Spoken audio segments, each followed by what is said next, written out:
Having done so, let me take this opportunity to remind delegates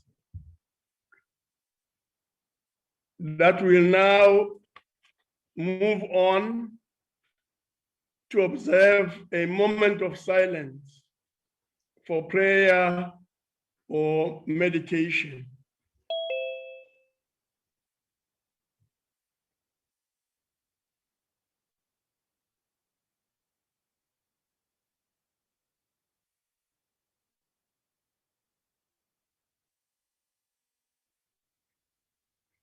No, thank you very much. Honorable delegates, before we proceed, I would like to remind you of the following: that the virtual sitting constitutes a sitting of the National Council of Provinces, that the place of the sitting is deemed to be Cape Town, where the seat of the National Council of Provinces is, that delegates in the virtual sitting enjoy the same powers and privileges that apply in a sitting of the National Council of Provinces. That for the purpose of the quorum, all delegates who are logged onto the virtual platform shall be considered present. That delegates must always switch on their videos. That delegates should ensure that the microphones on their gadgets are muted and must always remain muted. That the interpretation facility is active, and that any delegate who wishes to speak must use the raise your hand function. And as we've already said, that by now members are very familiar with the raise your hand function. Honorable delegates, in accordance with Council Rule 2471, there will be no notice of motion or motions without notice. Before we proceed to questions, I would like to take this opportunity to welcome the President of the Republic of South Africa to the House, as well as premiers and delegates present. Further, I would like to make the following remarks. The time for reply by the President to a question is 5 minutes. Only 4 supplementary questions are allowed per question. A member who has asked the initial question would be the first to be afforded the opportunity to ask a supplementary question. The time for asking supplementary question is 2 minutes. The time for reply to a supplementary question is 4 minutes. The supplementary question must emanate from the initial question. I now call on Honorable President to respond to question 1 asked by the Honorable A.J. Nyambi, and the response, as already been indicated, is 5 minutes. Honorable President. Honorable Chairperson of the National Council of Provinces, honorable members, public infrastructure is vital to the lives as well as the livelihoods of South Africans, and it is also vital to advancing the interests of our people. It also helps us to achieve our developmental goals. So damage to public infrastructure, whether through vandalism or theft, amount to nothing less than acts of sabotage against the aspirations of all South Africans. Unfortunately, there's been a significant increase in such criminal acts during the lockdown period, predominantly in the areas of commuter rail and also in the basic education space. The responsibility for public infrastructure development, for its maintenance and for its repair lies with various levels of government, at national level, at provincial level, and also at local government level. As in the normal course of events, each of these is responsible for conducting an assessment of any damage that is done and must take steps to restore and to replace infrastructure that is damaged. As in the normal course of events, these steps are important. It is therefore not possible to provide an overall estimate of the value of the damage caused over this period. With respect to commuter rail, metro rail experienced an alarming increase in cases of infrastructure theft and vandalism, ranging from overhead electrical lines, electrical substations, train stations, and depot substations. This vandalism took place in 3 of our provinces, in Gauteng, in the Western Cape, and in KwaZulu-Natal.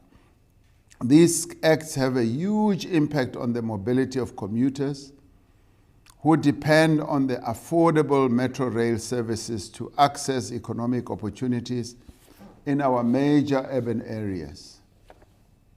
This includes projects to rehabilitate railway tracks, reinstate electricity infrastructure, and a number of metro rail corridors have now been prioritized in Gauteng, in the Western Cape, and in the Eastern Cape and KZN, and several mainline passenger services for restorations have also been prioritized to return to service. With respect to education, basic education reports that over 1,700 schools across the country were vandalized. KwaZulu-Natal, Eastern Cape, and Gauteng were the worst affected. And responsibility for the maintenance and repair of these schools is the responsibility of the provincial departments of education. Now, reports from the Department of Public Works and Infrastructure also indicate damage to public infrastructure in areas such as Kimberley, Gqeberha, and Hout Bay. And these include the theft of power lines and all related infrastructure installations. We are working to intensify efforts of law enforcement agencies, but also working alongside entities like PRASA to uncover illicit cable syndicates and scrap metal dealers in possession of stolen material. The success of these efforts depends on the partnership with communities, as we all have the responsibility to care for our infrastructure. And through these efforts, we hope that we will be able to restore our infrastructure to a state of good health. Thank you. Thank you very much, Honorable President. The first supplementary question will come from Honorable Nyambi. Honorable Nyambi. Thank you, Chairperson of the National Council of Provinces.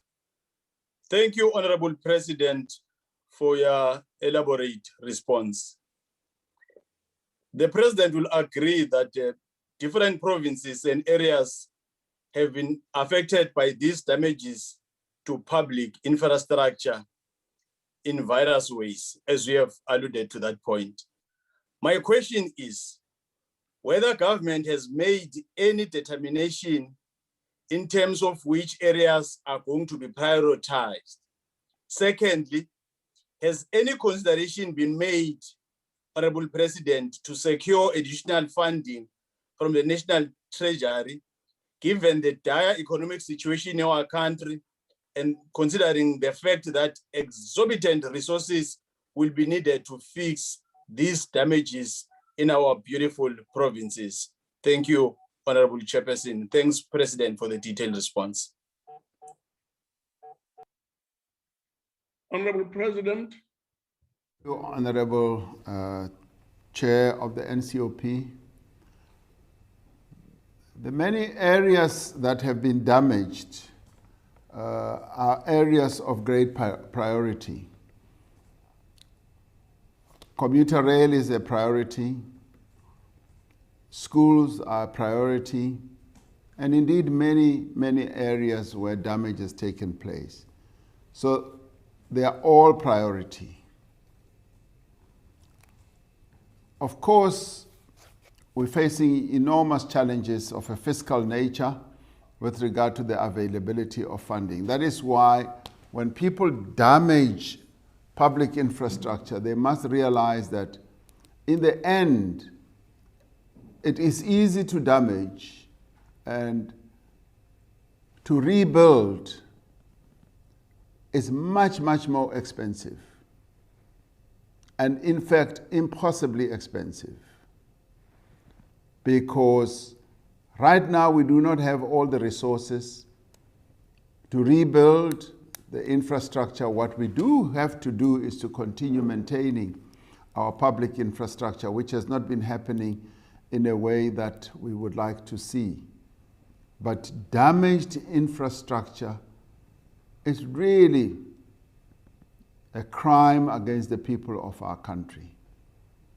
Because when people get angry, when people get frustrated, there is just no reason why they should attack public infrastructure and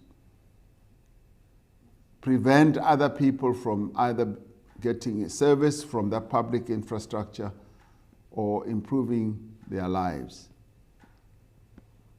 From a fiscal point of view, it is forever becoming difficult and more difficult to fund the replacement of damaged infrastructure.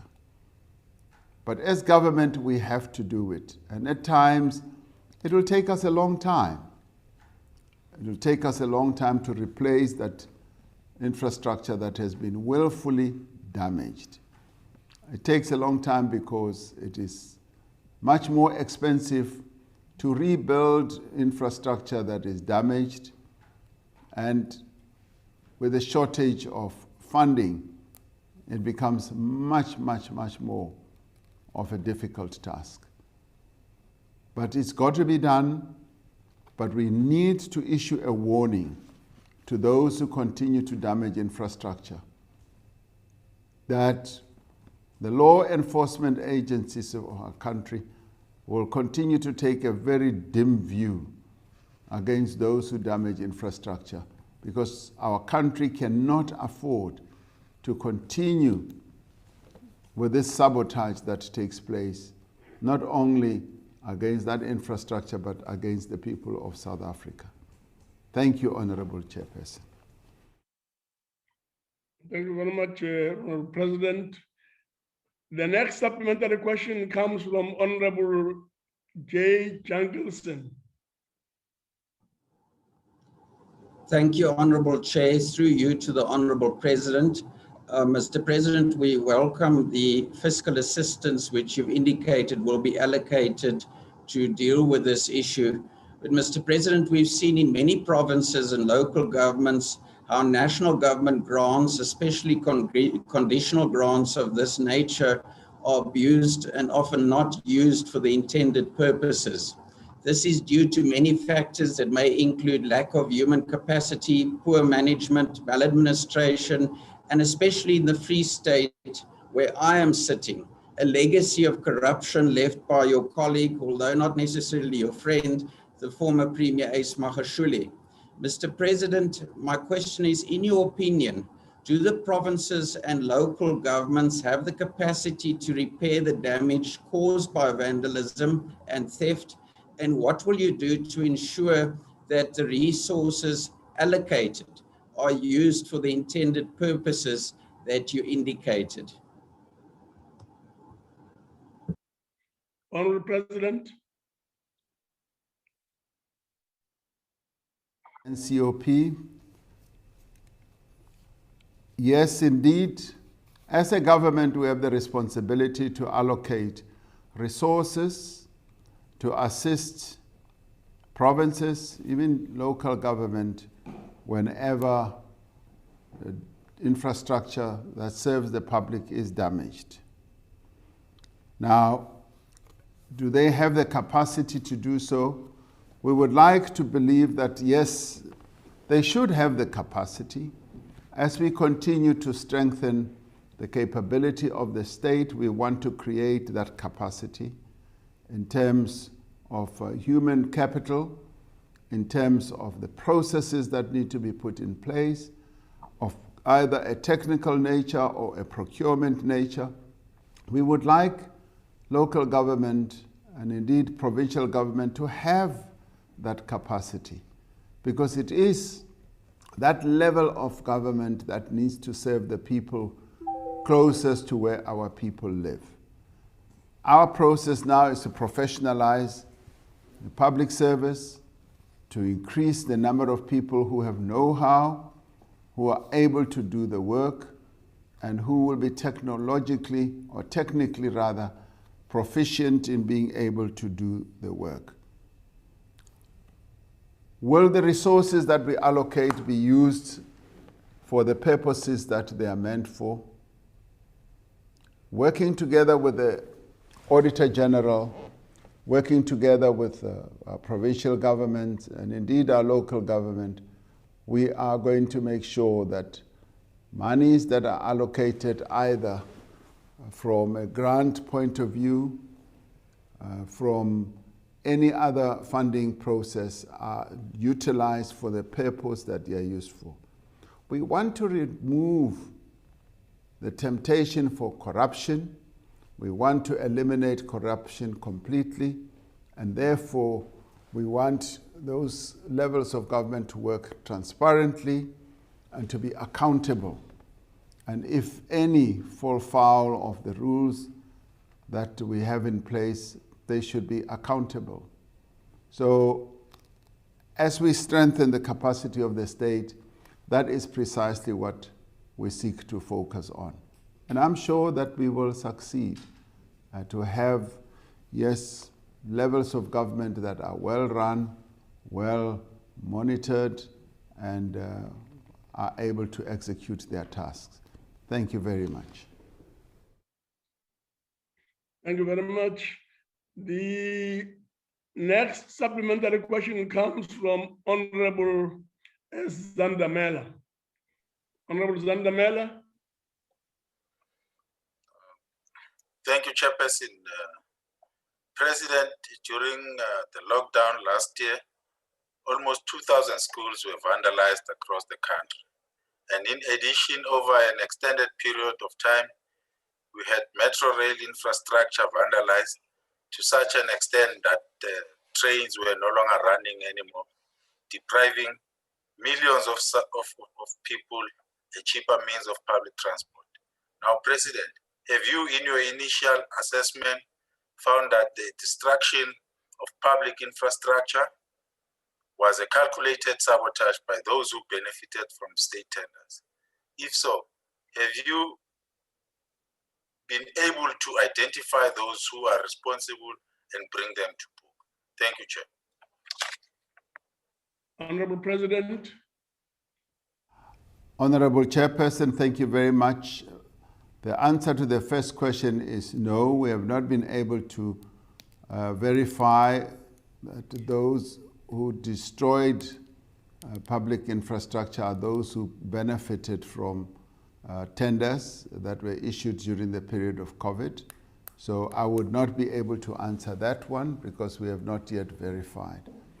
Yes, we've been conducting investigations through our various law enforcement agencies. And yes, people who should be prosecuted have been identified. And we've also had quite a lot of money returned to the state through those efforts that we put in place. So I'm confident that they will end up having their days in court as well, as our law enforcement agencies are determined.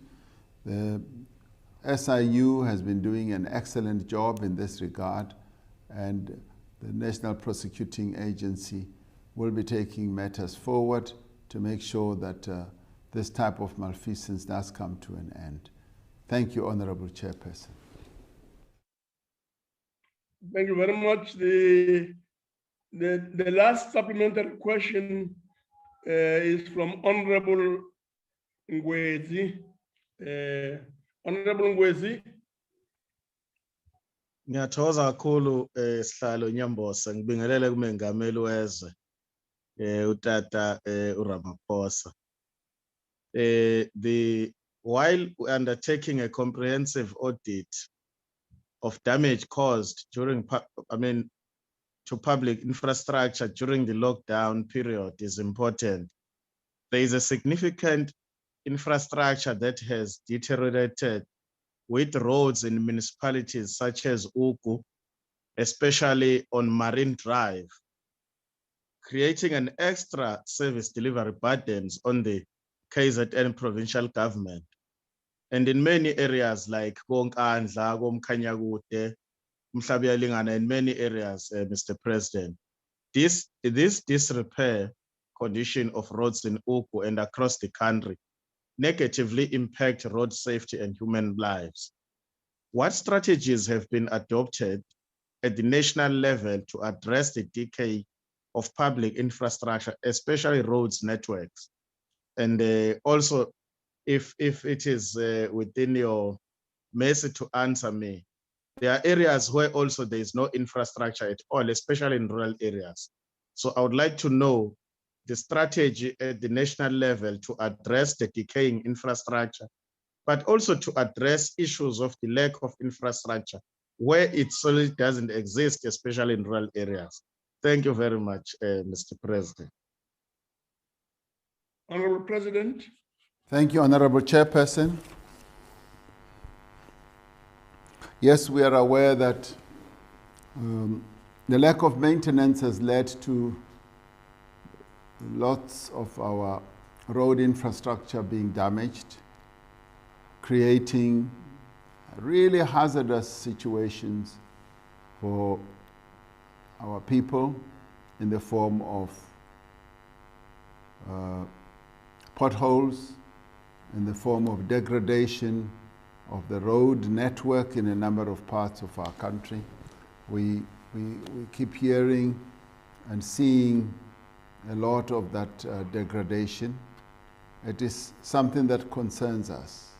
It really, truly concerns us, because we should not really be tolerating a situation like this.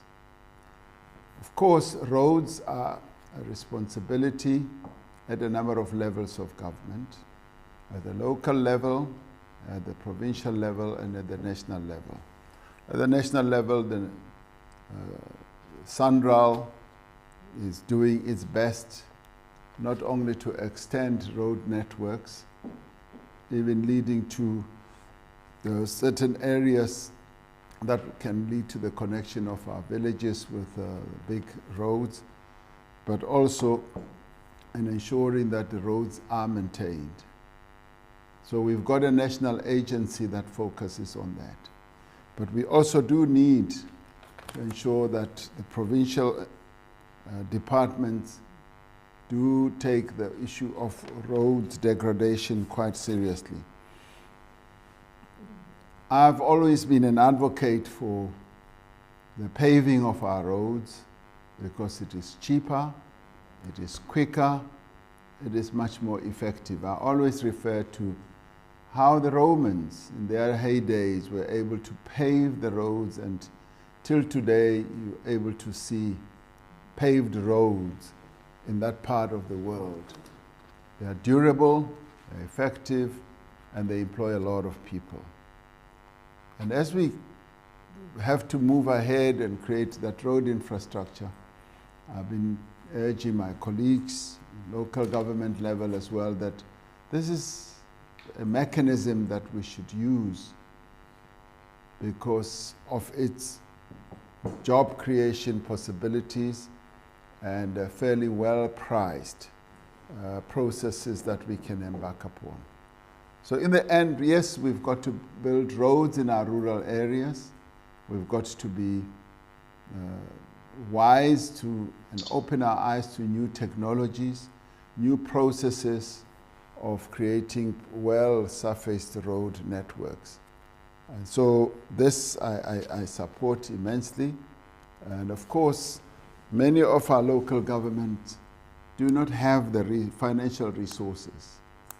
Even the grants that they get from national government quite often do not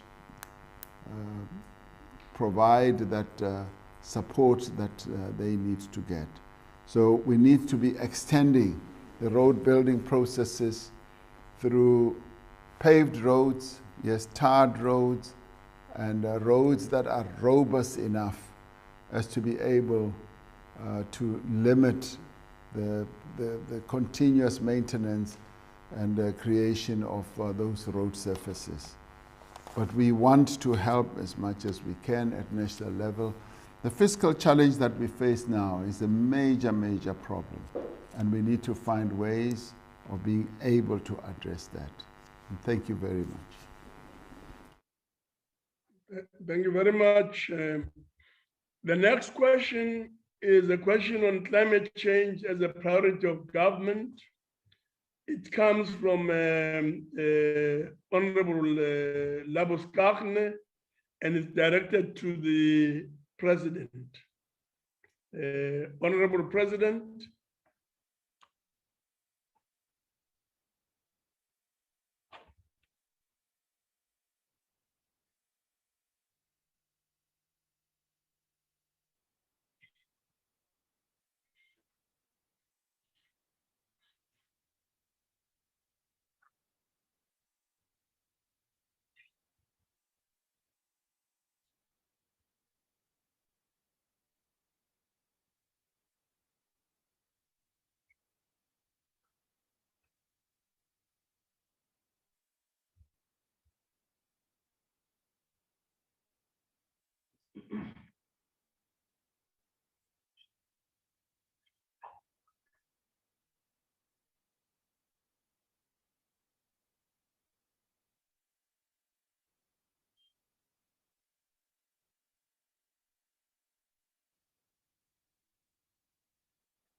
We will be increasingly vulnerable to adverse weather conditions as we see them occurring all the time.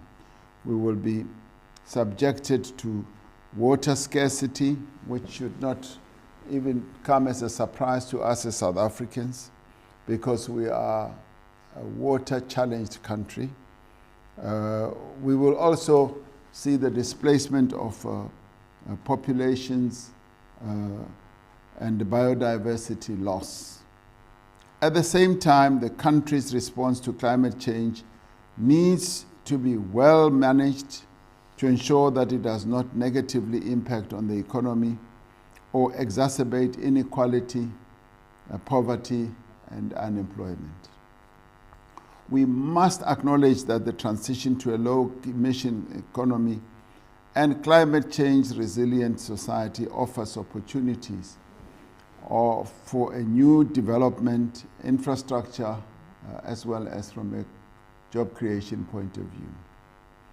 It is therefore important that we understand both the opportunities and the risks associated with climate change.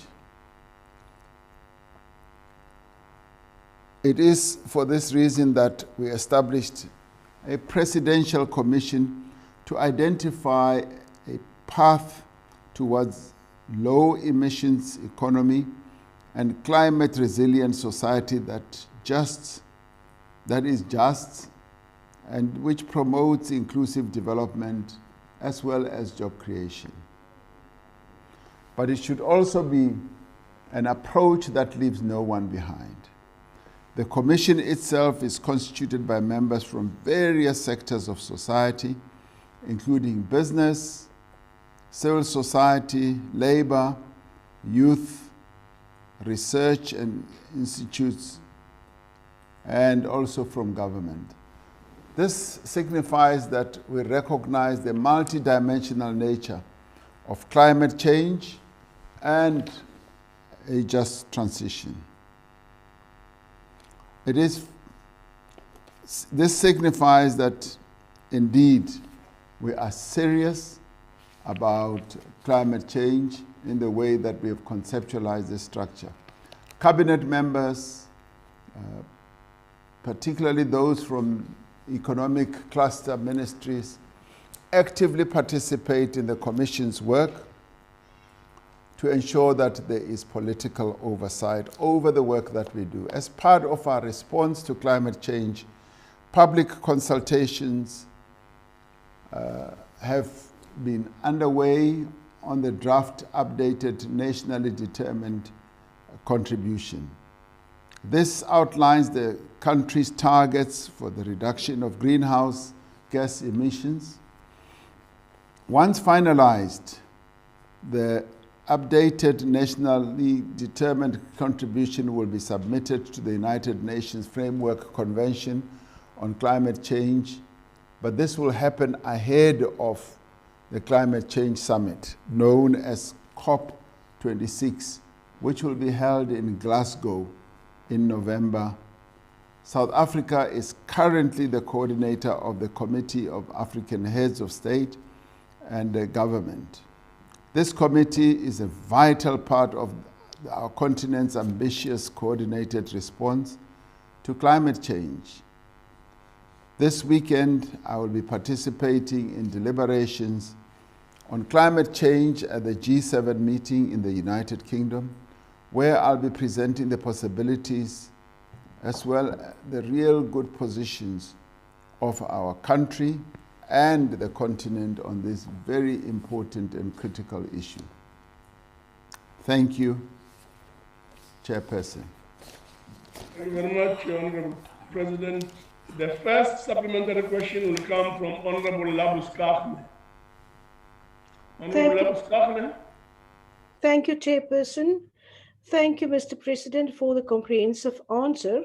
In light of that, will you please, Mr. President, explain whether Minister Mantashe's powership deal, which will have devastating environmental effects, not only on the marine environment where they will be docked, but also to greenhouse gases, will in principle jeopardize our national determined contributions and the Sustainable Development Goals? Honorable President. The so-called powership deal or process, in the end, to the extent that it has an impact on the environment, still has to go through the environmental impact study. And that study is a rigorous process, as we all know, because it involves scientific analysis, it involves environmental issues, it involves how the ecosystem that prevails at the moment and where they will be placed is actually constructed. So in the end, the EIA is the one that is really going to determine what the path forward should be, because it is an objective process. It is a process in which scientists and people who know all these environmental issues will be participating, and I'd like to give that process an opportunity to interrogate precisely the impact that a system like this will have.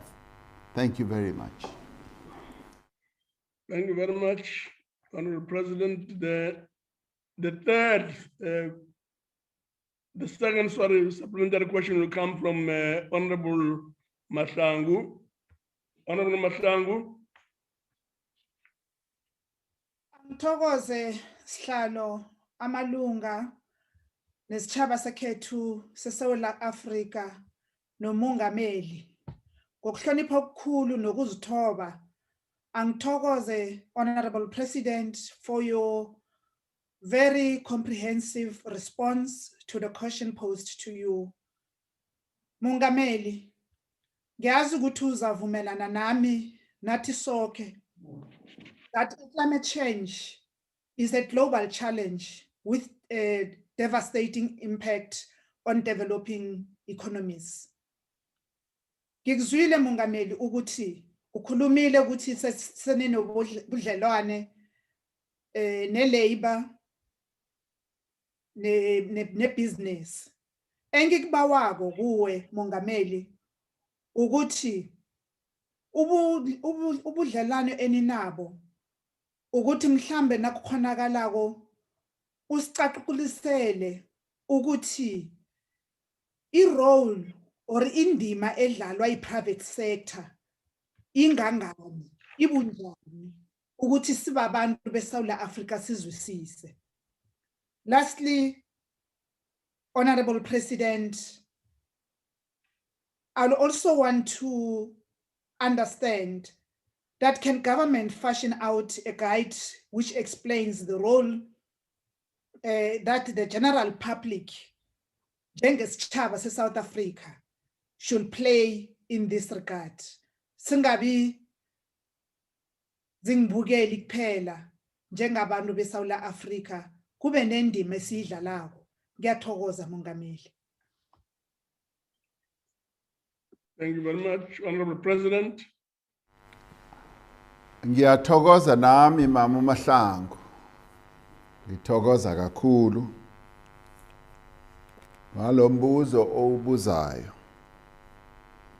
Kakhulu mangikuzwa kahle ukuthi le ndaba ye-climate change ngempela uyizwisisa kahle futhi ufuna ukwazi ukuthi laba basomabhizinisi nalaba abanye babasebenzi nawo umphakathi bazoba nendima enjani na ukuthi sisebenzisane kule ludaba lwe-climate change. Clearly, in order for us to reduce our gas emissions, we've got to work together. We've got to work together to reduce those emissions, because it's already been proven that climate change is a major, major challenge to all nations around the world, and we've got to work together collectively.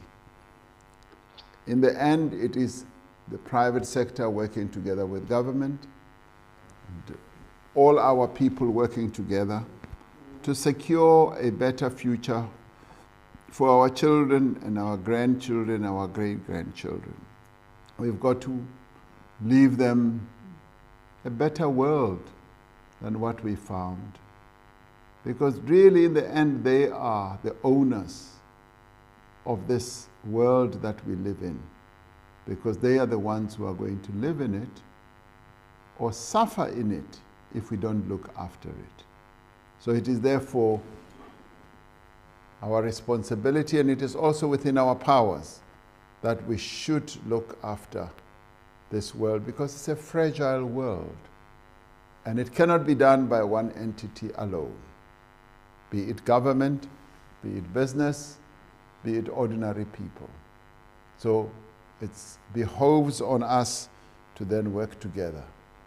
In our own country, by having created this commission, the Presidential Commission on Climate Change, we are hoping to mobilize our people through their various formations, non-governmental organizations, political formations, religious, and a whole lot of others, to address this issue of climate change. And the private sector must play its role by investing in green economy, giving our country, helping to give our country a just transition, so that as we migrate from where we are now into a greener future, there should be a just transition, because people matter.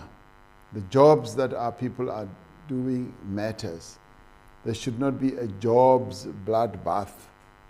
And if we have to move to new technologies, the technologies must be able to secure a better life and future for our people.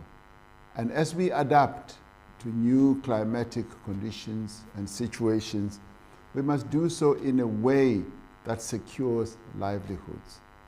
So this is a multidisciplinary process that we must get involved in, and no one sector or entity can do it alone. We have to be working together to ensure that the future that we have as an aspiration, as even set out in the SDGs and Agenda 2063 on our continent, is a future that we approach collectively, building consensus, collaborating, working together on an ongoing basis. Kunjalo ke Mama Mahlangu, sifanele ukuthi sisebenze sonke ukwenza ukuthi ukusasa kwabantwana bethu nabazukulu babe nekusasa oluhle. Ngiyathokoza. No, Sir Togoza, President. The next supplementary question is a third supplementary question that comes from Honorable Detroit. Thank you, Honorable Chair. Honorable President, in April this year, and you confirmed it now, you said that tackling climate change is a national priority and that South Africa must do our part. Honorable President, you just confirmed that we are a water-challenged country, and you said that people matter. Now, according to UNESCO, there's a link between water quality and climate change. And Mr. President, it does, however, seem that your ministers are not as serious about climate change and the combating of pollution as you are. I'm referring to Minister Lindiwe Sisulu that lashed out during a recent policy debate on water and sanitation, and I'm quoting her, "May you live with what you are living with until all of us have proper sanitation," close quote. She was referring to sewage running into white people's houses and said we must live with it. She further said that she's not apologetic about it. Now, Honorable President, what measures have you taken to ensure that Cabinet is also on board to counter pollution and make the fight against climate change a priority? And how will Minister Sisulu's corrosive statements be dealt with by you, since they are not conducive to social cohesion and not supportive to the national approach towards climate change? Thank you, Chair. Thank you very much, Honorable President.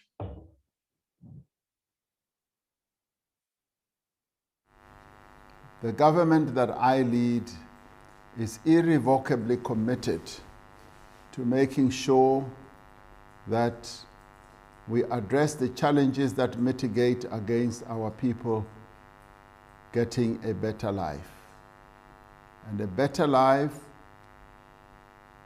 means that the rights that our people have as encapsulated in our Constitution,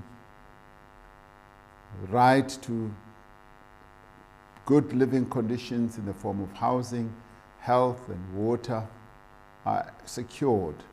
And that for us is very important. We are focused and determined to make sure that that becomes a goal that is realized. We are also we're also egged on by the SDGs at the global level. We're also egged on by Agenda 2063 on our own continent, on various decisions that have been taken by our regional continental body, which is SADC. And us, as the government, are also egged on by our NDP.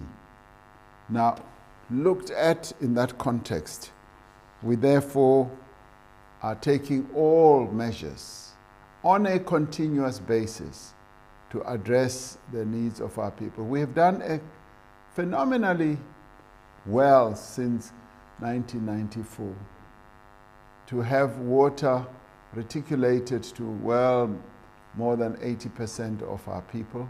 But as I said the other day, we still have our work cut out for us. And that means that we've got to take care of the interests of all our people, irrespective of where they are in our country, where they live, irrespective of who they are, from a gender, from a race perspective. We need and have to provide water and sanitation to our people. As you correctly say, we are a water-challenged country, and we therefore not only have to ensure that our people get water, but also to save water and secure a good future for our people.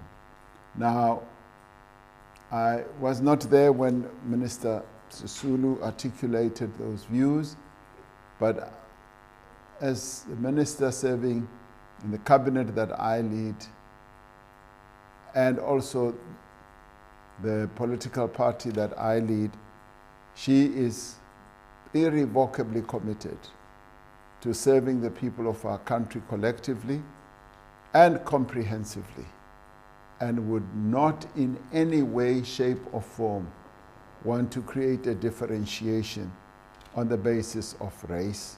She serves all our people equally. So I would think that we should look at what that department is doing. It continues to serve all our people without making any distinction or choice.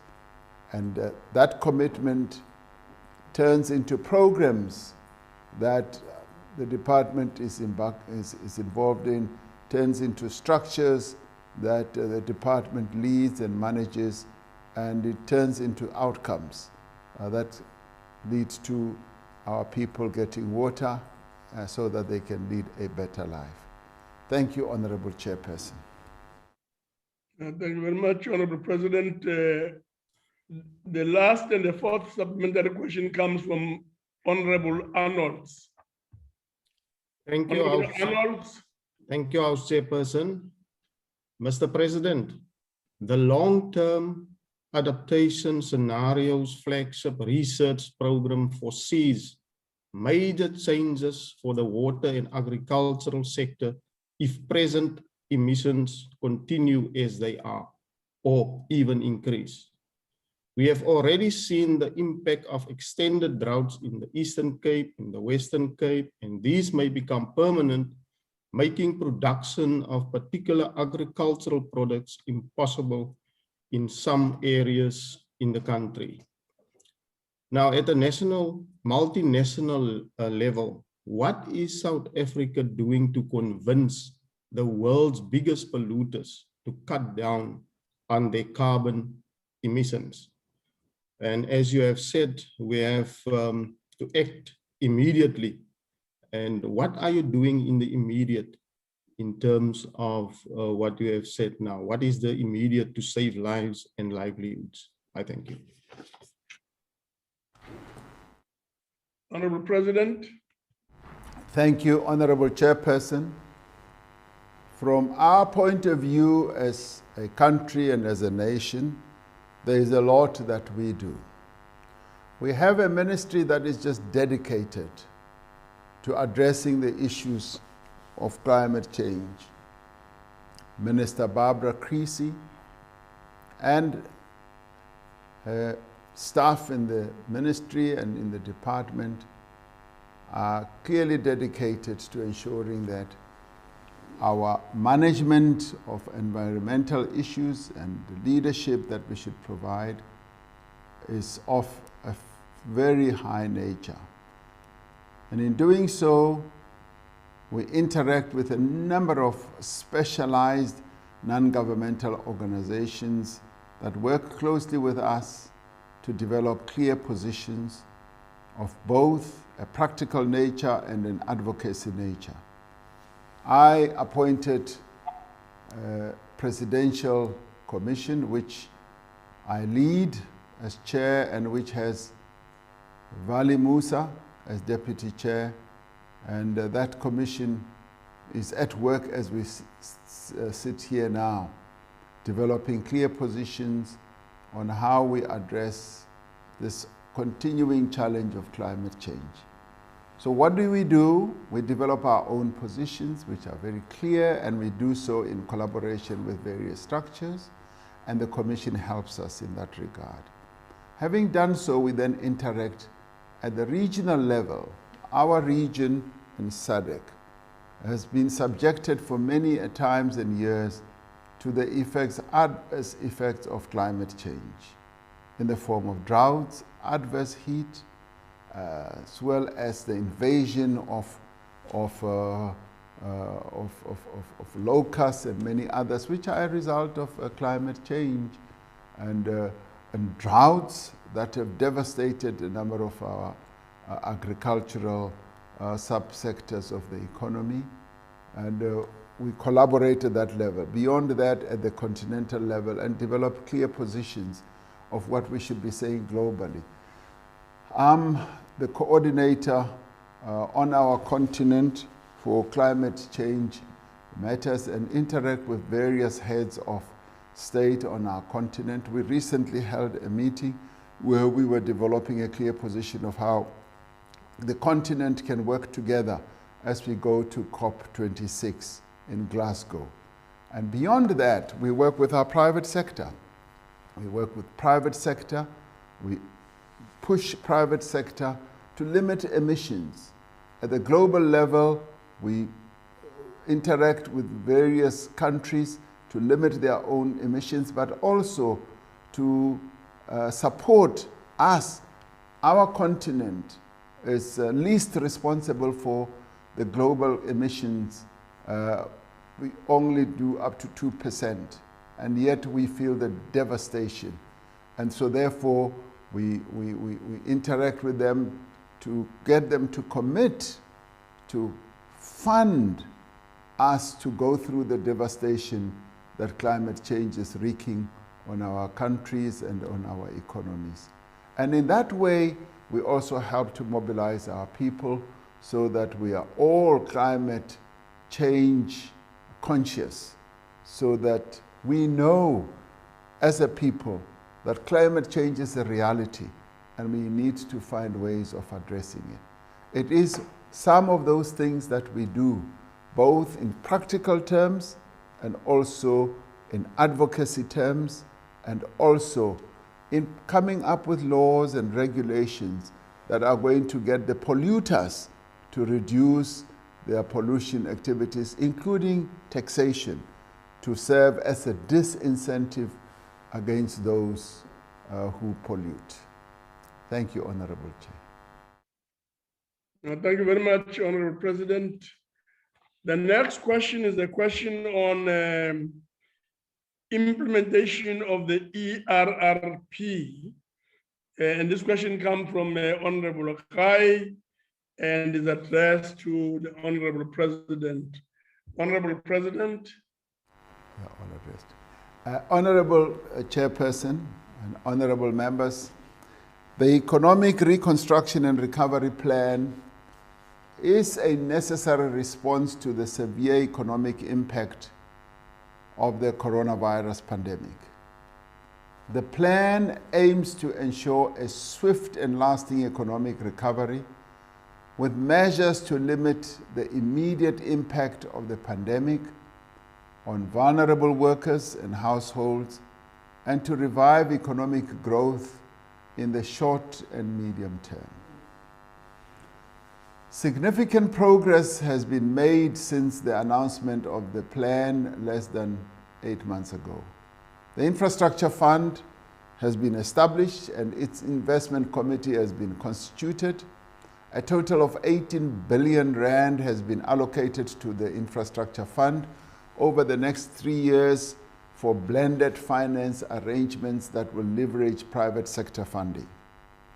To achieve greater energy security, a total of 1,200 megawatts of new generation capacity has now been connected to the grid from projects approved through bid window 4 of the Renewable Energy IPP program.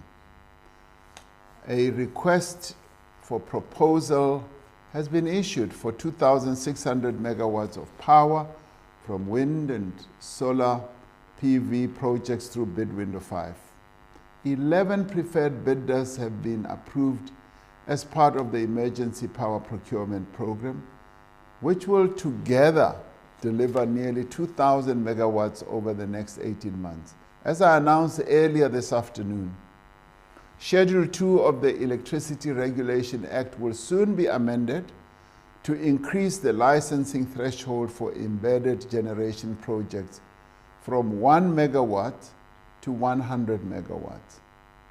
The presidential employment stimulus has supported close to 700,000 opportunities across a range of programs through the creation of new work opportunities, the projection of existing jobs in vulnerable sectors, and support for livelihoods. Now, what we've also done is to come up, as I've said in the State of the Nation address on 2 occasions, we've also come up with sector master plans. And they are currently in implementation in the automotive, sugar, poultry and clothing, textile and footwear and leather sectors. This approach, which relies on close collaboration with stakeholders to develop a tailored action plan for high growth sectors, is already demonstrating really good results. According to data released by the South African Revenue Service, South Africa experienced a cumulative trade surplus of close on to 150 billion rand for the first 4 months of this year. Now, this reflects a massive increase in exports to the rest of the world, driven largely by the unique strategic value of our mineral resources. Now, funding for measures contained in the ERRP is included in the budgets of all national departments for their areas of responsibility, ensuring that the plan is mainstreamed in the work of government. Through the effective implementation of the plan, as well as the structural reforms that are part of the Operation Vulindlela, we are reviving our economy and placing our country on a new growth trajectory. The success of the recovery plan is based on a strong partnership with business, with labor, and other social partners as a whole of society effort to promote our economic recovery. Thank you, Honorable Chairperson. No, thank you very much, Honorable President. The first supplementary question comes from Honorable Khai. Honorable Khai. Thank you very much, Honorable Chairperson. Greetings to His Excellency, the President. Thank you very much, Honorable President, for the progress that we've achieved in the past 8 months on the implementation of the ERRP. Currently, Honorable President, we're going through power supply challenges. To what extent are these challenges going to have on the priority areas the project that you have articulated that are in the ERRP, as well as the master plans. Will there be a situation where these key priority areas, the projects and the master plan have to be reviewed because of these power supply challenges? Thank you very much, Honorable President and Honorable Chairperson. Honorable President. Thank you, Honorable Chairperson and Honorable Khai. Thank you for that question. Now, clearly, we are going through enormous challenges when it comes to energy in our country. And a number of countries in the world have from time to time also gone through challenges in relation to their energy generation and reticulation. And we have been going through such for quite a while. And today, I think we made an announcement that can be seen as a game changer, where we've been able to open a great window of opportunity that will enable us to have more power generated as our ESCOM recovers from the degradation that is been going through. And armed with both ESCOM's recovery as well as the generation of power by a number of producers, we will be able to reach a level where we have sufficient energy to power our economy going forward. So, will our challenges now have an impact on our priorities? The challenges would have an impact if we did not come up with a plan of how to address the power generation challenges. Now, with the initiatives that we've announced today, I believe that we should be able to forestall the negative impact that our energy challenges would have had if we had not taken the action. So if anything, it will just be a very small blip, because we expect that energy generation will improve as ESCOM is improving itself, but it will also be balanced by more generation. Already we can see the impact of our renewable energy generation as it continues to kick in. And we could have been in a much worse situation if we had not taken the initiatives that we're taking. And we should be able to be either on even keel or a lot better with the initiatives that we're taking. So I don't believe that our priority areas will be so negatively affected, if at all. Thank you, Honorable Chairperson. Thank you very much, Honorable President. The next supplementary question comes from Honorable T. Apleni. Honorable Apleni. Nakensa, Chairperson, I'm going to take that question on behalf of Honorable Apleni. Okay, please proceed. Do you foresee any role for state-owned companies in your so-called economic and restructuring plan? If so, how do you expect SOEs to play such a role if you have allowed them to be systematically run down over the past few years?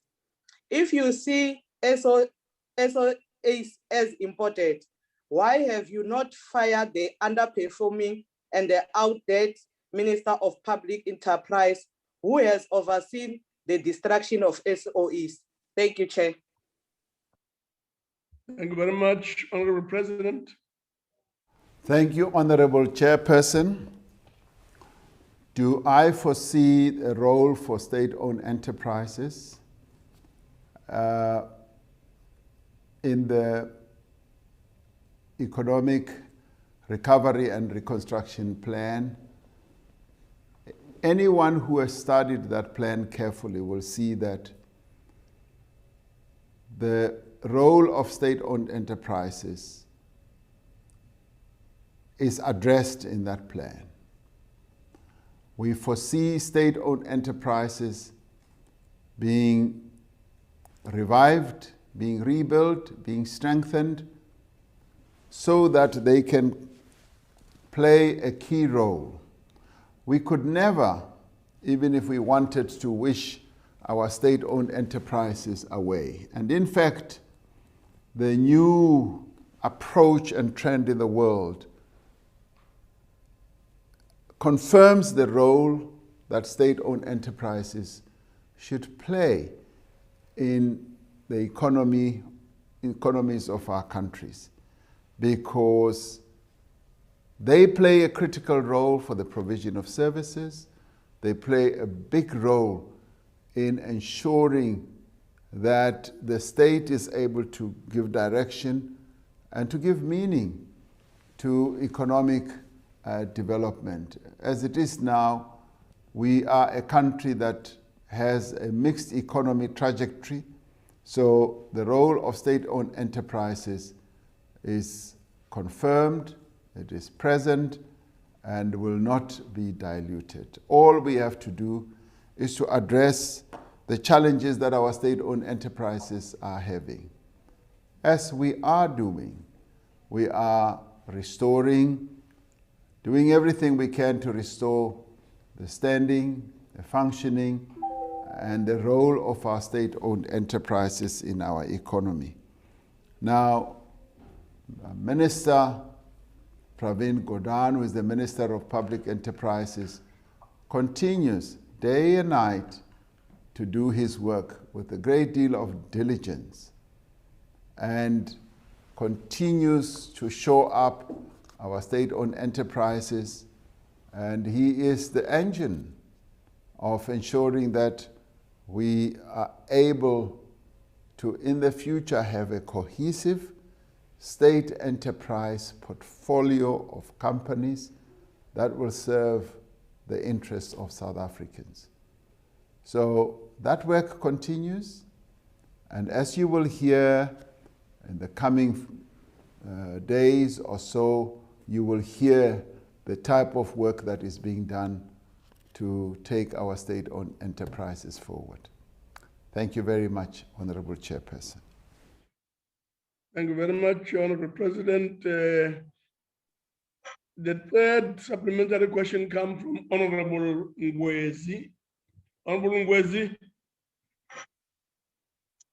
Thank you very much, Chairperson of the NCOP. Mr. President, when you initially announced COVID relief packages that included the temporary employee or employer relief scheme, you vowed to South Africans that you would ensure a crackdown on corruption and mismanagement of relief funds. Acknowledging again in July 2020 that, open quote, there must be no scope for corruption, more so than at any other time, corruption put lives at risk, close quotes. However, Minister Mkhize of Health is alleged to have been involved in corruption of unethically awarding COVID-19 related contracts to his associates under your watch. Further, Employment and Labor Minister Thulas Nxesi recently inappropriate payments of funds from TERS.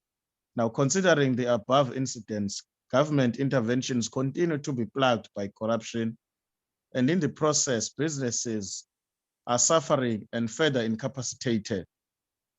Now, I would like to know whether is your government, Mr. President, going to suspend levies and fees payable by businesses to enable their economic recovery that is not dependent on corruption-infested government-led interventions.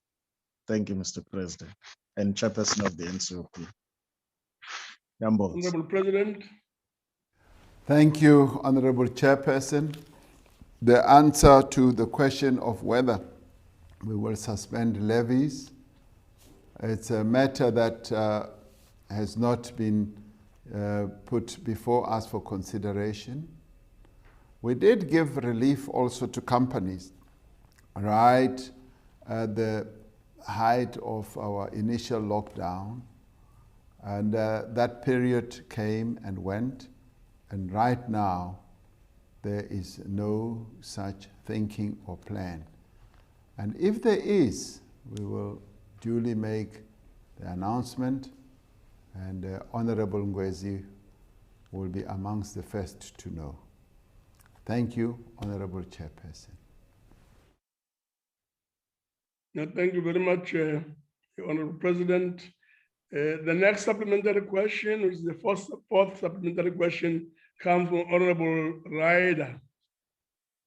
Honorable Ryder. Thank you very much, Mr. Chairperson.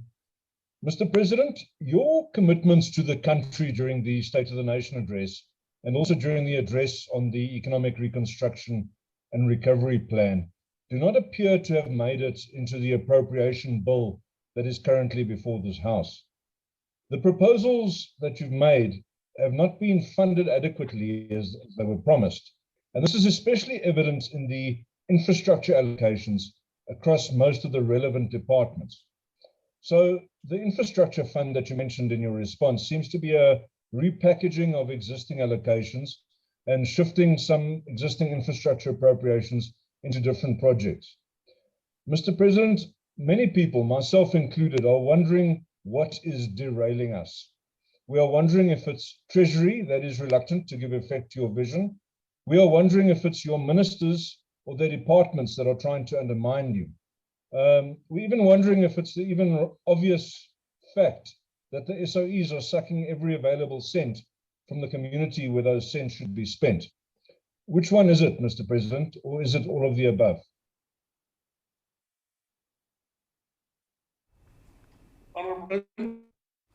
Thank you, Honorable Chairperson.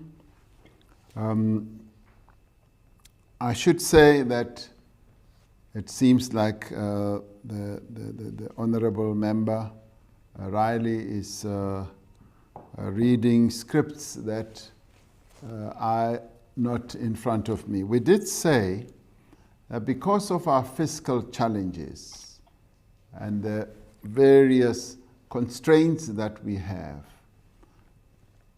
Treasury, our budget rather, has to be so prioritized as to be able to find a way in which we can fund a number of projects on an ongoing basis. To the extent that some have not been funded right now, we know that the MTBPS statement will be able to close that loophole, because projects, as you know, get funding on an ongoing basis, and it's a matter of the timing of all those projects coming into fruition. There's no question of being sabotaged. There's no question of Treasury being reluctant, and there's no question of departments not willing to execute the plans that we've got in place. It's a question of dealing with the difficult fiscal challenges that we have, where we've got to juggle quite a number of balls in the air and make do with the constrained resources that we have. And that is what it is. And so far, Treasury has done an excellent job.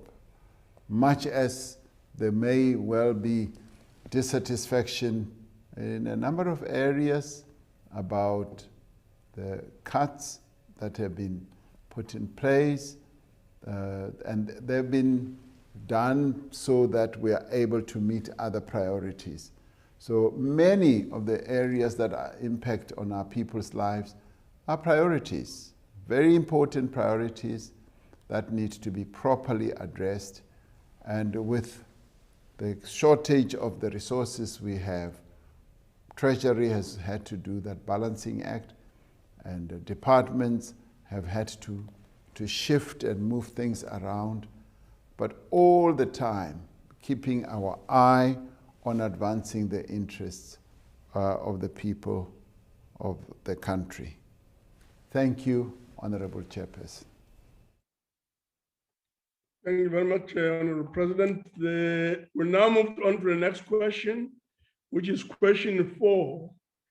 The question is on appointment of election panel and or postponement of elections.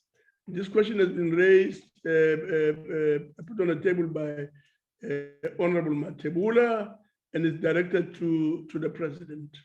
Honorable President. Honorable Chairperson, on the 22nd of April, I announced that the 27th of October 2021 would be the date on which the local government elections will be held. The announcement does not constitute a proclamation as contemplated in the Local Government Municipal Electoral Act. The proclamation will be issued by the Minister of Cooperative Governance and Traditional Affairs for the first time since its establishment. The Independent Electoral Commission is faced with the prospect of conducting elections in the midst of a global pandemic. They have never had to conduct elections during a testing and challenging period like this.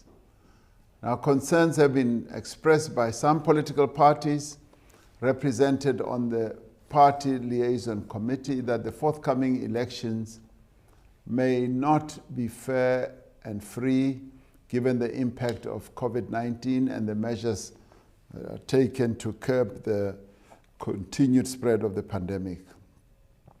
Now, cognizant of its obligations to ensure that the elections are free and fair, the IEC has commissioned Justice Dikgang Moseneke to lead the inquiry into ensuring free and fair local elections during COVID-19. The inquiry is expected to do 3 things. Firstly, inquire into the conditions for free and fair elections. Secondly, come up with findings following the inquiry. And thirdly, issue a report in which recommendations are set out concerning the likelihood that the IEC would be able to ensure that the forthcoming government elections will be free and fair. It has also been asked to indicate additional measures that the IEC may be required to implement in order to realize free and fair elections within the context of COVID-19. Now, any possible postponement of elections is a matter on which the IEC will have to make a recommendation or determination in terms of provisions of the Constitution and applicable legal prescripts. The Moseneke inquiry is about inquiring into and providing a report on the conditions for free and fair elections so as to enable the IEC to fully consider the matter. Now, as there is no determination of a postponement at this stage, no other date has been considered as election date other than the 27th of October 2021. Honorable Chairperson, I thank you. Thank you very much, Honorable President. The first supplementary question comes from Honorable B.T. Matebula. Honorable Matebula. Na kensa mo tsamashtul. Murangeri wa tiko. Mi dzeriwe hi ku vuyelela leswaku holding election in a climate of fear and mortal danger to people will not provide for a condition where those elections can be rendered free and fair. This has a material impact on political parties and on people themselves who are tired tired of the dysfunctionality of their municipalities. We are in a third wave of the pandemic now, which will likely last until August. In what way do you think the election will be fair and not expose ordinary South African to the risks of contracting the virus at the polls? Cancer Chair.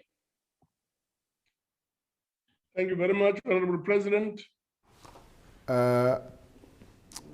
Honorable Chairperson, na Kenza.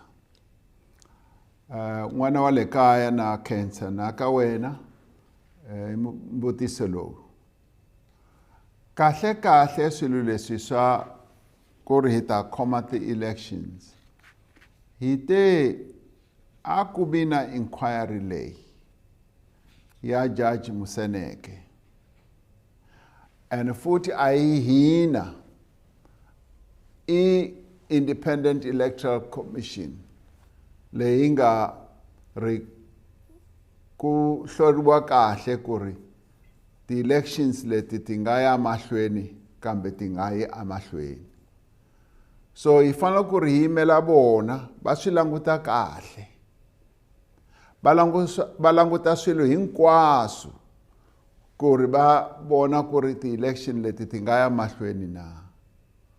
Laha ni nga tshama kona sweswi ni nge koti ku bula ku ri a ti yi mahlweni kambe ti nga yi mahlweni. Bona va endle kahle ku ri va va na komiti leyi rhangeriwaku i nkulukumba Judge Moseneke. Ni tshemba ku ri va ta endla ntirho wa kahle swinene ku ri va yi komba hinkwerhu ku ri ti-elections leti ti nga ya mahlweni on a free and fair basis. So a ni ta ku ka wena ku ri sesi wa mina a hi swi tshiki swilo leswi. Hi pfumela ku ri nkulukumba loyi Moseneke ni wa swi tiva swilo leswi swa ti-election. A nga sunguli nyamutlha. A ri kona in 1994. A tirha swona leswi swa ti-election. So wa swi tiva ku ri swi tirhiwa njhani. A hi mu pfumeli ku ri a endla ntirho wa yena. A ya mahlweni. A swi tirha kahle. U ta huma na report. Report leyi hi ta kota ku yi vona hinkwerhu. Loko swi endleka ku ri aku ti-election leti ti nga yi mahlweni, IEC ya swi tiva ku ri yi ta fanele ku ri yi endla yini na.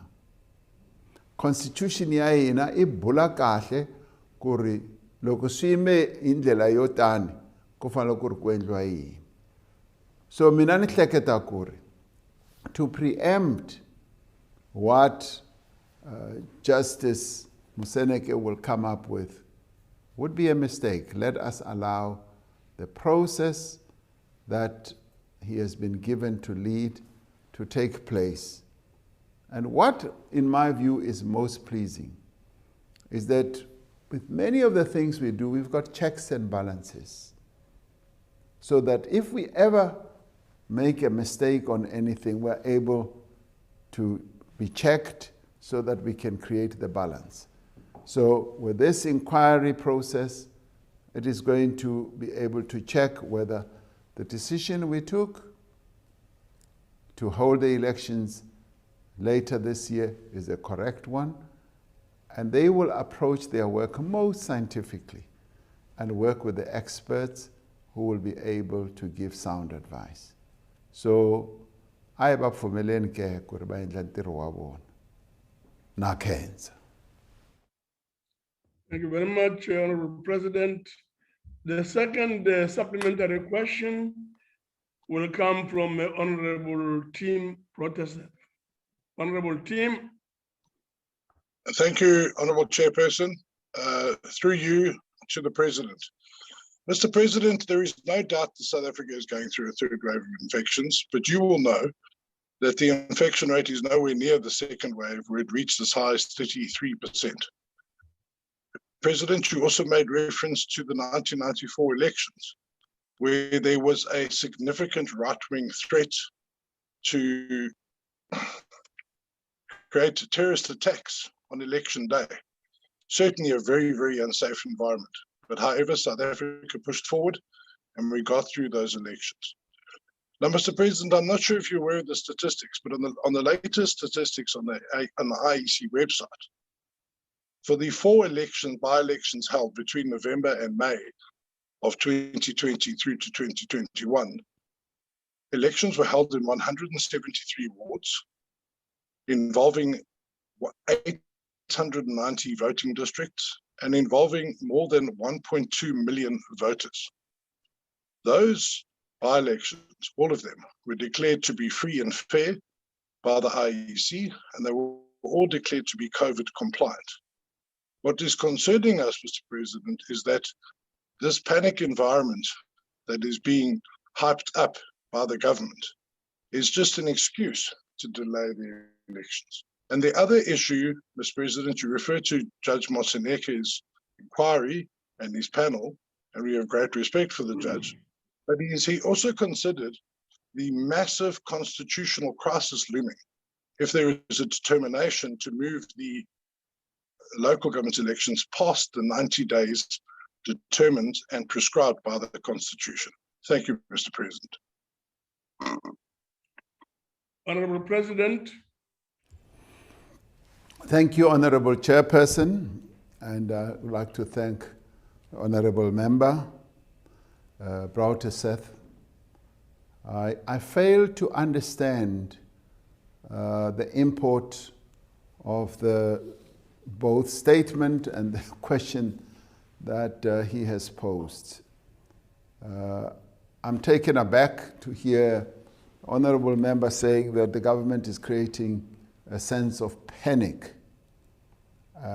I'm not aware of government creating a sense of panic. As government, I made an announcement that the elections should go ahead and even set a date in October, a date which will be duly proclaimed by the Minister of Cooperative Governance and Traditional Affairs. I need to be told in what way we're therefore creating a panic. If anything, we are dealing with the matter as carefully as we possibly can, because we continue to manage the COVID-19 pandemic, and we continue to watch the incidence of infections.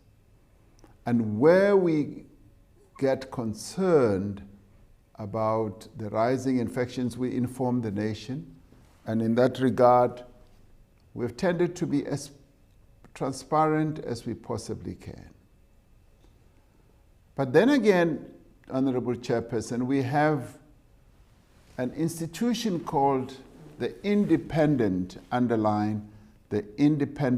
Electoral Commission, which commission said to us that we do need, in terms of the legal framework, to have, in order to comply with our constitutional prescripts, to have it declared that the elections will go ahead. But out of great caution, the IEC has said we would like to establish an inquiry which will be led by a highly reputable individual in the body politic of our country to determine whether the elections can be held or can be considered, or the holding of elections can be considered to be free and fair, even in these conditions.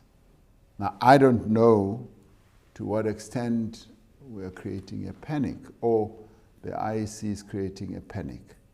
The IEC has to be very cautious and careful as well, because they manage the elections and arrange the elections independently. Now, as to the judge who the honorable member says he respects highly, I don't know how we're able to bring the judge into this, and even suggest that, is the judge aware of the prescripts of our Constitution, that he could be creating a constitutional crisis. I'm not so sure where that comes from and where that belongs.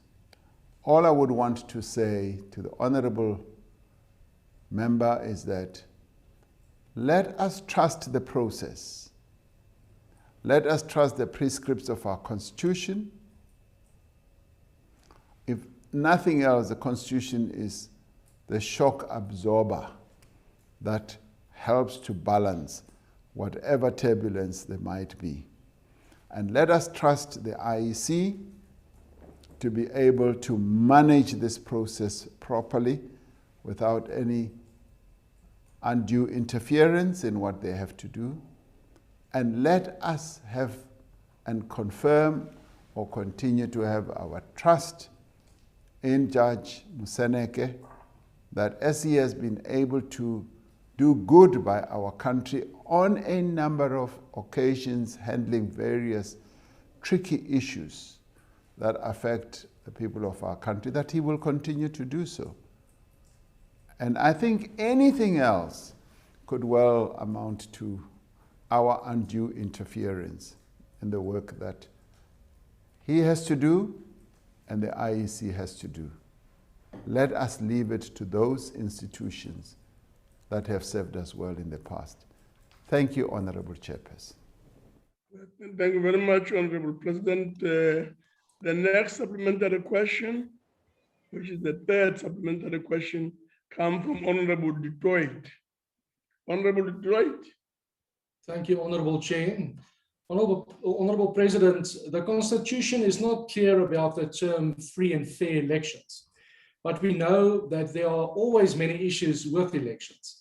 And the whole of South Africa could agree that the municipal elections couldn't have come at a better time, since we need urgent intervention in government structures, and a new responsible and accountable council must be elected in all municipalities to prevent municipalities from regressing further.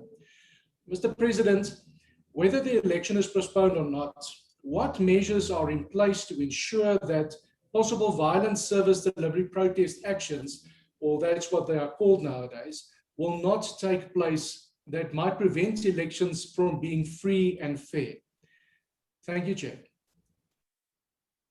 Honorable President. Thank you, Honorable Chairperson. I continue to have a great deal of confidence in the people of South Africa that when it comes to their inalienable right of voting for their representative, they've always been responsible, they've always acted correctly, they've always sought to defend, advance, and protect their own interests. And they've always done so without any form of violence, without any form of disruption. They have always put their democratic right of being able to choose their representatives ahead of any other right that they may have to advance their own personal interests. So I have no doubt that our people will not seek to do anything to disrupt the execution or the implementation of this important right. Our people will always seek to act correctly when it comes to this issue. Of course, because our people are affected by a whole number of issues, including service delivery lapses, service delivery mishaps. They will always seek to express themselves in one shape or form. And I'm on record as saying that our people, yes, must express themselves in whatever way they want, but they do not have a right to embark on violence. They do not have a right to try and restrict the rights of other people, and they do not have a right to damage willfully the public property of the people of South Africa. And within those constraints and boundaries, and they don't have a right to embark on illegal acts during any form of protest, of demonstrating their displeasure in anything. Nobody has the right or even a monopoly on acting in a way that restricts the rights of anyone else. And so therefore, I would not expect them to act in a way, if they have to act on the issue of elections, in a way that will either lead to violence, to disruption, and so forth. South Africans inherently are peaceful people. And where they have expressed themselves in ways that could lead to undesirable acts like that, it's either they've been expressing their deep unhappiness, but I will insist that they must not and should not exercise and demonstrate their protest in a violent manner. That should not be allowed. Thank you, Honorable Chair. Thank you, Honorable President. We'll then proceed to the fourth supplementary question from Honorable N. Ndongeni. Honorable Ndongeni. Inkosi Sihlalo yowiso yendlu wamaphondo. Mongameli obelekekileyo, ndiyabulisa emva kwemini. Mongameli, athini amalungiselelo nezicwangciso-nkqubo eziqulunqiweyo ngurhulumente nakwesiphi na isigqibo esithathiweyo kulonyulo lomasipala ukuqinisekisa ukuba iinkonzo ezikwizinga eliphezulu, ukutshintsha ubomi babantu abangathathi ntweni kuyaqhubekeka, ukwenzela ukuba bangaphinde bazifumane bekule ngxaki ebezifumene bekuyo ngexesha ilizwe beligutyungelwe yintsholongwane ye-COVID. Ndiyabulela, Mongameli. Ndiyabulela, Chairperson. Honorable President. Thank you, Honorable Chairperson. Ndiyabulela, Mama.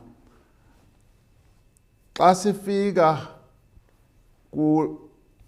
kuba khona ama-elections sithi, lawo ma-elections masenze sure ukuthi azawuqhutshwa ngendlela efanele, ngendlela esifanele ukuthi sisebenze ngayo ngaphansi kwemithetho esiyibekileyo ye-COVID-19.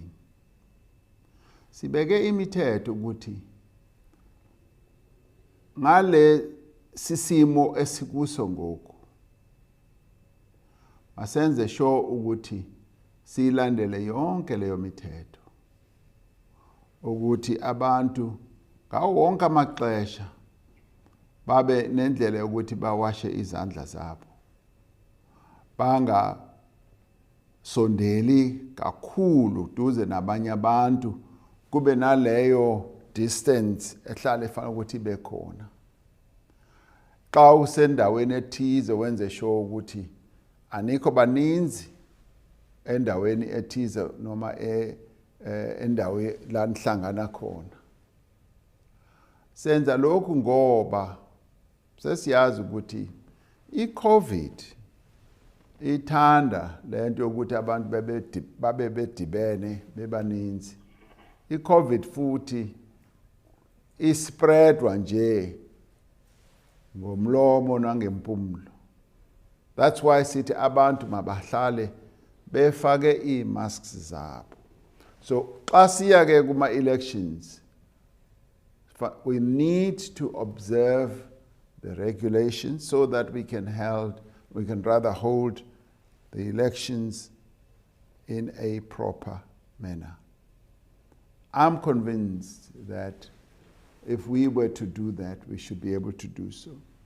Nakhona futhi, when it comes to ukukhethwa kwabantu abafanele ukuthi bamele umphakathi, we should make sure ukuthi Sizawukhetha abantu abazokwazi ukuthi they must look after the interests of our people, advance their interests, and even as we are going to be entering into a period of, yes, campaigning for our elections, let's identify the right people who will advance the collective interests of our people where our people live, so as to ensure that there's proper service. So we need to hold the elections properly. We also need to identify the right people so that we have the best outcomes that are going to advance the interests of our people. Thank you, Honorable Chairperson. Thank you very much, Honorable President. We'll proceed to question 5. This question is on upsurge of violent conflicts in Africa. It is from Honorable Shaik and is directed to the President of the Republic. Honorable President. Honorable Chairperson, honorable members, South Africa is working within the established systems and protocols of the Southern African Development Community to address the destabilization of the Cabo Delgado province and to establish political stability in Mozambique. The SADC Double Troika Technical Assessment Mission, which had been deployed to the area in April 2021, proposed, amongst other things, the deployment of a SADC standby force in support of the Mozambican Armed Defense Force to combat the threat of terrorism and acts of extreme violence. An extraordinary SADC Organ Troika Summit, which took place on the 27th of May 2021 in Maputo, agreed to convene an extraordinary SADC summit on the 23rd of June to reach an agreement on the appropriate regional response in support of Mozambique. Now, the summit noted progress towards the establishment and operationalization of the SADC Humanitarian and Emergency Operations Center, which will enhance regional capabilities in risk and disaster management. Now, the Republic of Mozambique has committed to host this center. The SADC Organ Troika, in keeping with its principle of peaceful resolution, remains seized with finding a lasting solution to the conflict to ensure that Mozambique is stable, peaceful, and able to develop its economy. Honorable Chairperson, I thank you. Thank you very much, Honorable President. The first supplementary question comes from Honorable Shaik. Honorable Shaik. Thank you very much, Honorable Chairperson and Ndimasiari, Honorable President. And thank you for your comprehensive response. Honorable President, we welcome the establishment of the SADC Humanitarian and Operational Center, which Mozambique has committed to host.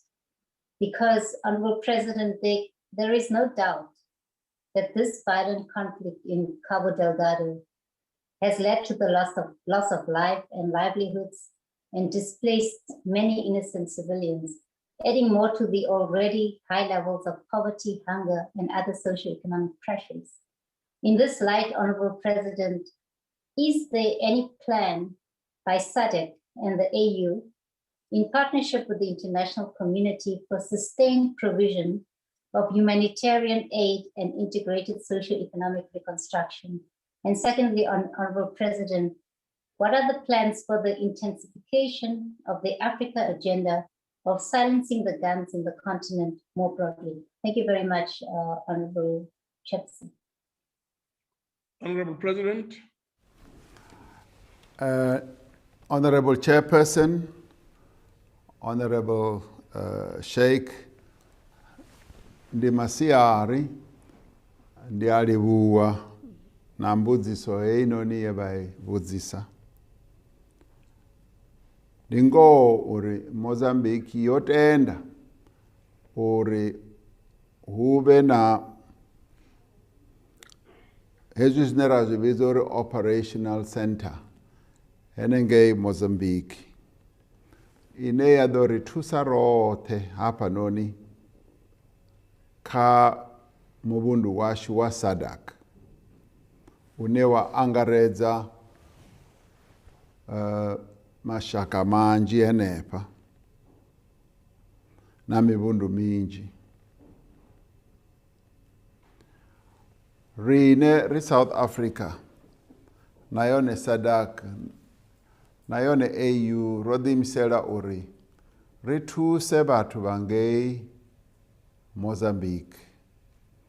Ri vha thuse nga nḓila dzoṱhe nga maanḓesa zwezwi zwa humanitarian assistance. Uri humanitarian assistance i vhe hone. Ri vha thuse nga nḓila nnzhi dzine ra nga kona ngadzo ngauri hafhaḽani Cabo Delgado haya maswina ori a tshi dzhena haya manavha a vhulaha vhathu vhanzhi nga maanḓa. A vala na dzi nḓila zwa fhedza zwo ita uri hu si tshavha na fhethu ha u dzula kha vhathu vhanzhi. Vha balangana fhethu hoṱhe vha si tsha wana na fhethu ha u dzula.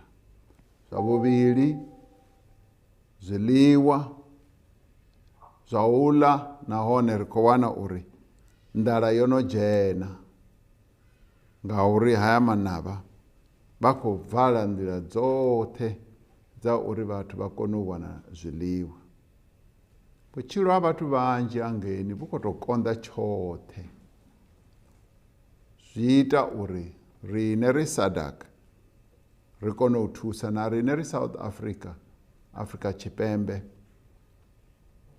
ri khou ḓo rumela thuso ino bva fhano u ita uri vhutshilo ha vhathu hangeini Cabo Delgado na kha miṅwe mivhundu ine ya vha tsini na henefhaḽa i ṱoḓa u vha khwine nyana.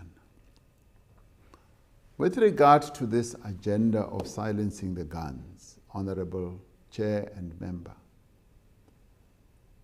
this is an important agenda for our continent, and we continue to work at achieving and attaining this agenda. It became an important agenda program during our chairship of the AU. We had hoped that by the end of last year we would have silenced the guns, but it did not happen. And indeed, we're finding that in a number of countries on our continent, the guns are just raging. But we remain committed to the hope of silencing the guns, and we're working continuously to silence the guns with a number of players on the continent. So that project is ongoing. We have stops and starts and sometimes reversals, but so is the nature of our work on our continent. We have to keep at it until we have achieved success. So we will continue to support the people of Mozambique in every way possible, as we also seek to silence the guns across our continent. Thank you, Honorable Chair. Thank you very much, Honorable President. We'll now proceed to a question, supplementary question by Honorable Ngwezi. Honorable Ngwezi. Thank you very much, Nyambose. Ngibingelele mengameli. Nakubahlonishwa bonke abala kumhlangano. Mozambique's Cabo Delgado's province is experiencing challenges due to clashes between armed insurgent groups and security forces, a security challenge that has demanded both regional and global attention. In May this year, the government strongly warned against the attacks, especially on children, women, and the elderly, during the escalating violence between Israel and Palestine, calling it unjust and shameful. Yet a few miles away, Islamic militants are beheading children as young as 11 years old in Cabo Delgado, while more than 2,600 people have died in the conflict and 670,000 are reported to have fled their homes. Mindful that instability in Mozambique is an external threat to our security against religious terrorist groups, what active measures have we taken as a country and as a regional hegemony to protect ourselves and our SADC countries? Thank you, Mengame. Honorable President. Thank you, Honorable Chairperson and Honorable Member Ngwezi. I did, in my initial reply to the question that was raised by Honorable Sheikh, I did say that the SADC double troika has met and made certain recommendations, which recommendations are now going to be considered by the SADC summit later this month. And in the intervening period, there are quite a number of other measures and steps that are being implemented to support our neighbors in Mozambique. And when the summit will have taken place and discuss the recommendations from the double troika, the way forward will be clearly plotted. In the intervening period, all countries in the region and indeed beyond continue to interact and interface with Mozambique with a view of seeing how best Mozambique can be supported. That is a process that continues, and I'm sure the honorable member will understand and respect the positions that are being taken on an ongoing basis. I thank you. Thank you, Honorable President. The next question, which is the third supplementary question, comes from Honorable Lutuli. Honorable Lutuli. Ngiyabonga ngibingelele. Mongameli, ukuqubuka nokuhlasela ngamaphekula esifundazweni saseCabo Delgado eMozambique isimo esingapheli. Siyaqonda futhi ukuthi siyibuyaluyalu eDemocratic Republic of Congo. Amaqili asemali nakwezinye izindawo eAfrika konke kunesici esisodwa esifanayo, futhi lokhu kungukuxhashazwa kwezinsiza sebenza zase-Afrika ngamazwe asentshonalanga. Ingabe nawo unawo yini umbono wokuthi izingxabano ezihlomile kuleli zwekazi futhi ikakhulukazi eMozambique zixhaswe amazwe afana neFrance anenhloso eyodwa ekusetshenzisweni kwemithombo yethu yezokwembiwa? Umuntu uyaqonda ukuthi uthi khona iy'ncomo ezenziwe, kepha sifisa ukwazi ukuthi isiphi mhlawumbe isincomo esiqhamuke kumongameli ukuthi sibhekane nalezi iy'nkinga. Siyabonga. Honorable President. Honorable Chairperson and Honorable Member, ngiyabonga kulombuzo ubuzayo. Yebo, kuningana esisebenza ngako kuzo zonke le ngxaki ezibhekane neMozambique. Ngalesikhathi ngivakashele eParis eFrance, ngiye ngakwazi ukuthi ngihlangane nomongameli wakhona ngale, sakhuluma ngezinto ezenzekala lapha eAfrika ngakumbi khona lapha eMozambique. Sayixoxa leyo ndaba ngoba bona njenge France banekampani ebizwa iTotal eyenza imisebenzi ethize lapha eMozambique. Nabo le simo esikhona lapha eCabo Delgado ngempela asibajabulisi nakancane. Ekukhona ukuthi nathi sisonke ayisijabulisi into enzekayo lapha eCabo Delgado. So clearly all of us are concerned about the situation out there in Mozambique. We've also been affected more directly because a South African, as you well know, passed away, and other South Africans who are also working and in that area have also been either displaced or affected, and some may even have been injured. So it is an incident or a situation rather that affects many of us, all of us.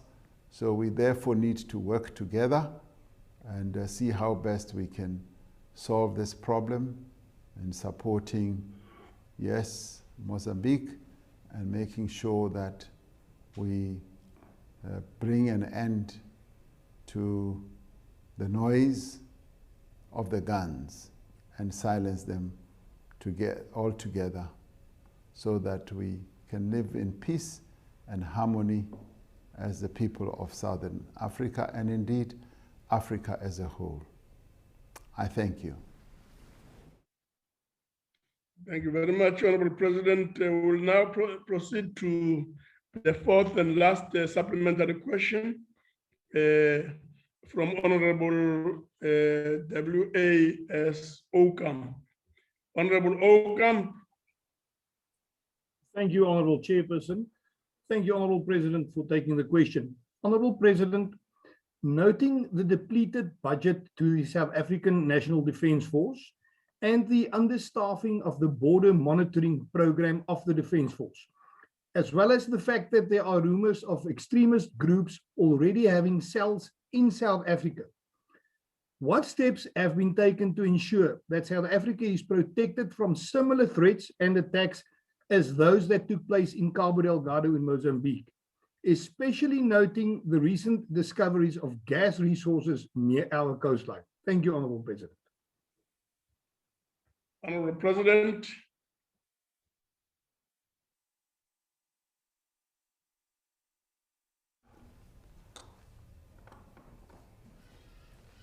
The South African government, through its various agencies and arms, continues to monitor the situation that's unfolding in Mozambique and continue to monitor the impact that the flow over of that type of situation could have on South Africa. Our various agencies are monitoring the situation with the sole aim of continuing to protect the people of South Africa. Thank you, Honorable Chairperson.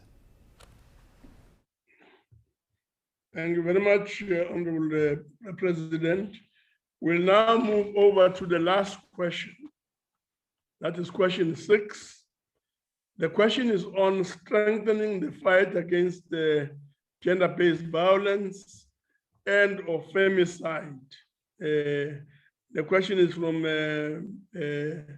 DC Christians and is directed to the President of the Republic. Honorable President. Honorable Chairperson and honorable members, following the State of the Nation address in June of 2019, the Emergency Response Action Plan was implemented to further strengthen the fight against gender-based violence and femicide and provide justice for the victims and survivors. This was a short-lived plan implemented over 6 months, through partnerships between civil society networks, government, development partners, and also academic institutions. The National Strategic Plan on Gender-Based Violence and Femicide was approved by Cabinet in March of 2020.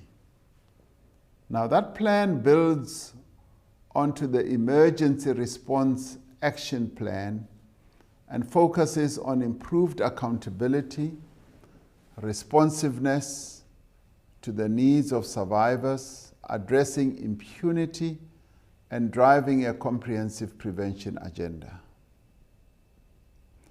We are beginning to see positive results through various joint interventions.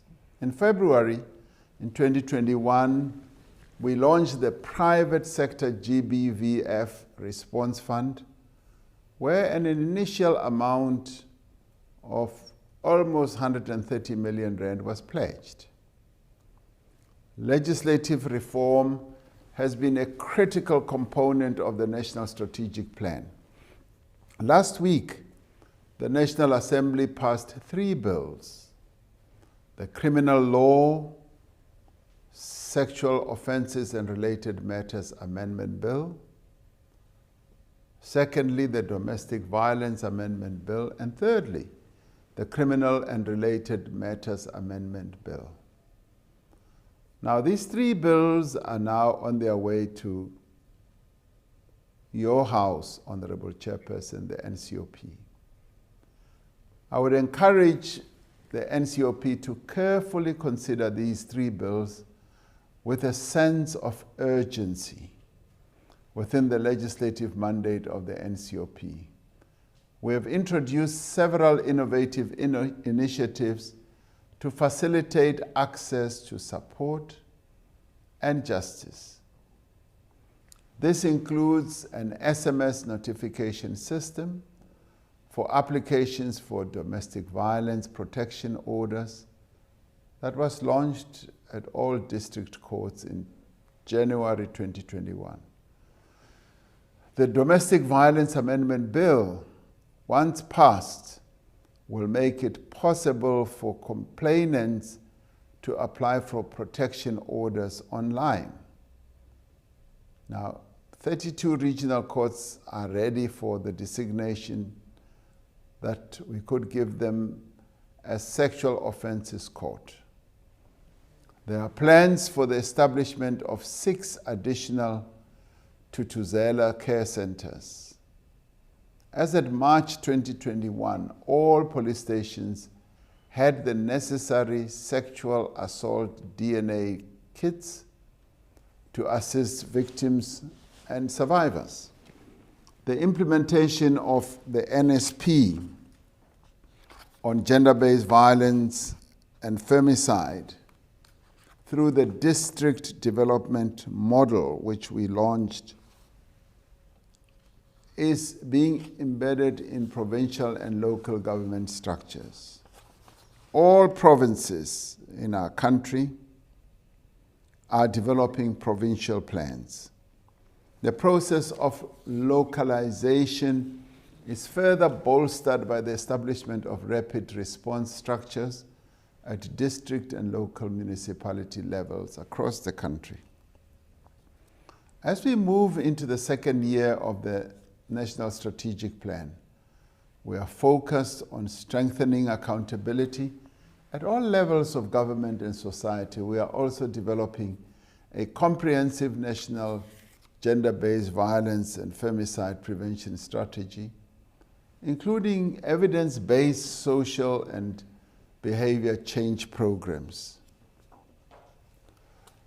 If we are committed to working together as a country, as government, communities, civil society, organized labor, organized business, as well as academia, not leaving aside traditional leaders, as well as faith leaders, we will succeed in ending violence against women and children in South Africa. Honorable Chairperson, I thank you. Thank you very much, Honorable President.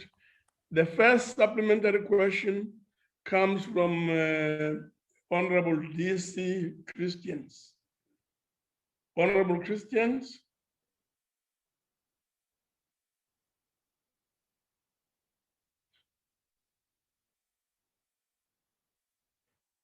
Honorable Christians. If Honorable Christian is not available, we'll move on to Honorable M.S. Muletsane.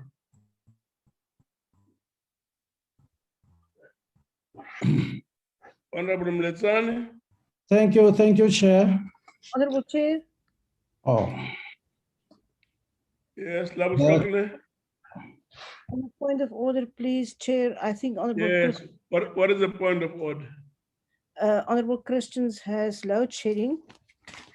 Okay. Will you give me permission to ask the question? Yeah, please proceed. Thank you, Chair. Mr. President, sadly, a woman is murdered every Thank you very much, Honorable Chairperson. Thank you. Honorable Mr. President, sadly, a woman is murdered. Thank you. Point of order, Chair. Order, Chair. It looks like there's no clarity of thought in terms of. We are right at the. Chairperson, I am back. At the end of our session. So let's exercise a bit more patience. Chairperson, I apologize. It was load shedding. Yes, load shedding. Okay, please proceed. Yes. Thank you very much, Chairperson. I am grateful for the opportunity. Mr. President, sadly, a woman is murdered every 3 hours in this country. This is 5 times the global average.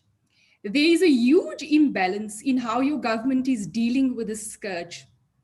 We are said to have the most highly regarded legislation and policies to address gender-based violence, and yet we have DNA backlogs of 173,000. A recent report also shows that most women have traumatic experiences across all stages of interactions with the justice system when reporting incidents of gender-based violence. Additionally, the SAPS's recent bungling allowed a private sole supplier to turn off the systems that track evidence in criminal matters. Given this catastrophic consequences of failure on the prosecution of gender-based violence cases, what action will you take against the Minister of Police, as well as the National Commissioner that presided over this dereliction of duty? And more importantly, Mr. President, will you give a commitment as well as a timeline to ensure the DNA backlogs are processed speedily? Thank you very much, Mr. President and Honorable Chairperson. Honorable President. Thank you, Honorable Chairperson and Honorable Member. Clearly, we continue to be concerned about the killing of the women of our country and the trauma that they go through at the hands of men. And these are matters and challenges that we continue to deal with. And you are correct in saying we have passed really good legislation and we have come up with instruments that are really good to be able to deal with the scourge of gender-based violence. And clearly, the real challenge is implementation of the decisions and the laws and the rules that we have passed. It is this that is going to act as the great impetus to be able to get, yes, the department that's led by Minister Cele, and also the ministry that's led by Minister Cele and the department that is led by the Commissioner, to take steps on an ongoing basis to address these challenges. Yes, the mishap that has happened with the process of securing the DNA is a matter that's serious, that I will be getting a full and detailed report on. And I also am addressing the issue of how best we can address the issue of the DNA challenges, because it is not acceptable that we've had 173,000 backlog when there is technology, when there are processes that we can utilize to address this type of challenge.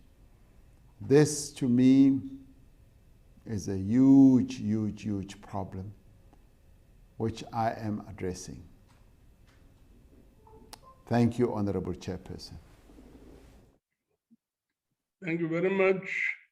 We will now proceed to the second supplementary question from Honorable M.S. Muletsane.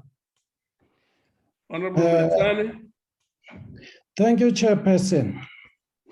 Mr. President, the abuse of women and children has not stopped since you made those promises. In actual fact, your police minister reported that between January and March this year, over 9,000 cases of rape were reported in South African police stations.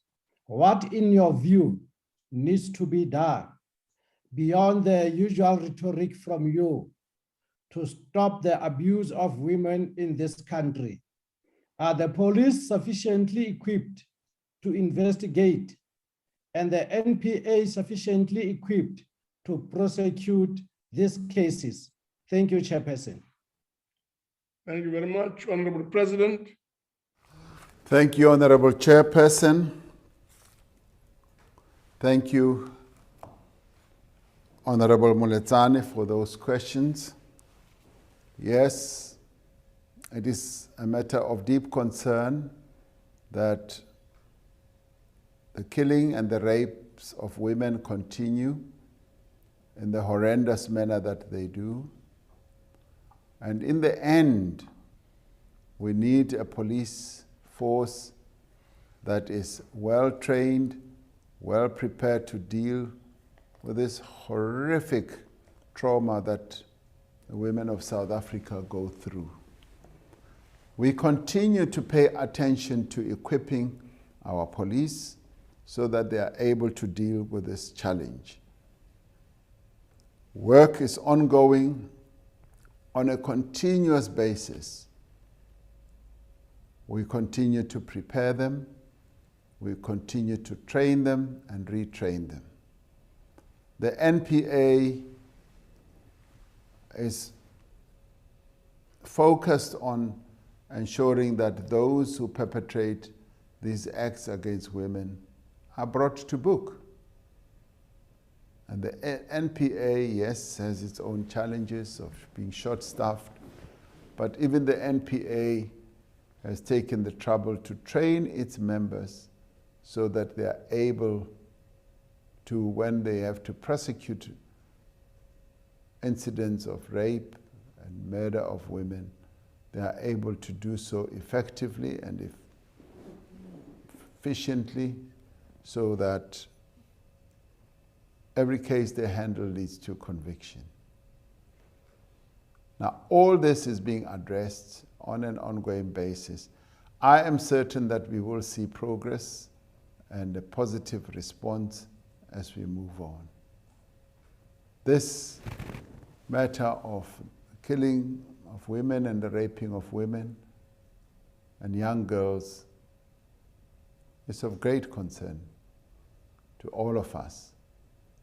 And I'd like us to continue handling it jointly, finding solutions jointly,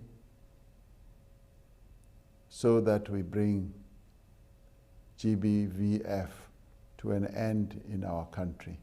The women of our country are crying out, yes, for the help of their government, but more importantly, the help of society broadly, to ensure that we remove the scourge of violence against women and children once and for all. Thank you very much. Thank you, Honorable President. The next supplementary question comes from F. Dutoit. Thank you, Honorable Chair. Dutoit, yeah. Honorable President, Interpol has named South Africa the rape capital of the world, with an average of about 131 people being raped per day in South Africa, and an average of 58 people being murdered per day in South Africa. With Minister Cele's blatant disregard for the safety of South African citizens, since he's advocating for a gun-free South Africa, whilst being unable to win the fight against crime, murder, and rape and gender-based violence, will you, Mr. President, strengthen the fight against GBV and femicide by supporting the use and ownership of firearms for self-defense to empower vulnerable women, among others? Thank you, Chair. Thank you very much, Honorable President. Thank you, Honorable Chairperson and Honorable Dutoit. Yes, indeed, it's a matter of great shame to us as South Africans to be regarded as the rape capital of the world and to be put in those negative terms at the global level. It's not a statistic or a positioning or a rating that pleases us at all. So it is a matter of great concern. As regards the issue you raised, not every woman in our country subjected to this is a gun owner.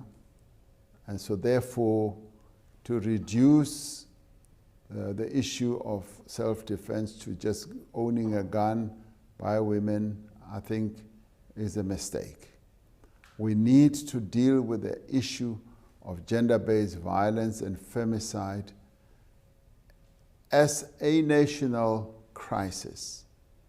And as we deal with it, we need to find a whole lot of strategies and tactics in which all of society can participate in addressing the issue of gender-based violence. The issue of the guns and so forth is a matter that should be debated and addressed in its own name and right. But right now, I'd hate that we politicize the issue that we need to deal with of gender-based violence and make sure that all our efforts are efforts where we are able to join together, to work together, to ensure that the women and young girls of our country are safe and are able to lead their own lives freely, and they are able to walk down the streets of our country without fearing that anyone will attack them. It's a whole of society effort that we need to embark upon. And I believe that we are capable of doing it, and we just need to have that resolve. Thank you very much. Thank you very much, Honorable President. The last and the fourth supplementary question will come from Honorable N.E. Ngozi. Honorable Ngozi. Thank you very much, Chairperson. Greetings to the President. Honorable President, let me start by commending the government under your leadership for initiating the process of tightening the current legislative framework on GBV as announced by the Department of Justice and Constitutional Development. Honorable President, how does government intend to build on the decisive advances that government has made in terms of fighting gender-based violence and ensure that there is coherence across all spheres of government? I thank you, Chairperson. Thank you very much, Honorable President. Thank you, Honorable Chairperson and Honorable Member. I've often held the view, and I want to repeat it here, that the only way we can be successful in our efforts in fighting gender-based violence is to work together. And we've crafted a rather very good and powerful process of working together, which is the district development model. And this model has been found to be most effective in a number of countries where not only government entities, but all stakeholders are able to work together at the level where our people interface with everything that affects their lives. Be it crime, if we work together at that level, we will find more and greater effectiveness. Be it economic growth, be it addressing the challenges of schooling, be it health and infrastructure development, and indeed, be it gender-based violence and femicide. If we are able to organize ourselves as society, government working hand in hand with key role players, labor, religious leaders, traditional leaders, youth movements, women's movements, business, you name it, sports organizations, you know, if we are able to work together to look at the districts where our people live, we should be able to address this and many other problems. As to gender-based violence and femicide, working together as key role players would ensure that, yes, very little space and room is left to abusers, to rapists, to killers in our areas, because they'll find us tightly and neatly organized as a people, where there is just no room for criminals, no room for rapists. This is the way in which we would have greater effectiveness, because a cohesive society, a society which binds itself together around a set of values and principles, would have greater capability of being able to deal with social challenges, economic challenges, and a whole range of others. So I put a lot of confidence and faith in our ability to address our common problems in our society if we work together. It is one of the better and best ways. If our policing forums work effectively, where everyone joins in